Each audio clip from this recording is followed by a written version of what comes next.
Работата на Македонско-грчката комисија за ревизија на учебниците запрена. Се чека екипирање на грчкиот состав. Председателот на македонскиот дел од мешовитиот комитет на експерти Виктор Габер вели дека македонската страна одржува постојани состаноци и контакти, но проблем е што истите не се официјални и не носат резултат. Веќе неколку месеци изминаа од формирањето на новата грчка влада, а поради одлагањата на официјална атина работата на комисијата лебди во воздух. Се надеваме дека тоа брзо ќе се случи. Контактите се редовни, но не се официјални и не може да доведат до одредени заклучоци кои што ние треба да ги трансформираме во препораки до владите за да дојде до финализација на нашиот труд. И додека се комплетира старо новиот состав на грчкиот дел од комисијата, Македонија допрва ја чека техничка влада и предвремени парламентарни избори во април.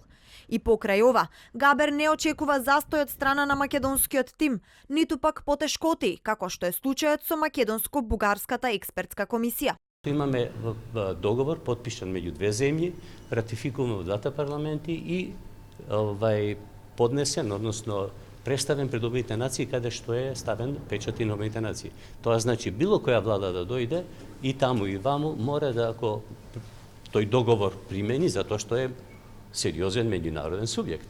Со влегувањето на Преспанскиот договор на сила според член 8 став 5, двете страни се обврзани на ревизија на учебници и помошни наставни материјали, како што се карти, историски атлас и наставни упатства кои се користат во Македонија и Грција, во согласност со начелата и целите на УНЕСКО и Советот на Европа. Новата влада на Кириакос Мицотакис беше против гласањето на Преспанскиот договор во грчкиот парламент, но по добивањето на апсолутната власт во Грција, истите се заложија за почитување и имплементирање на истиот.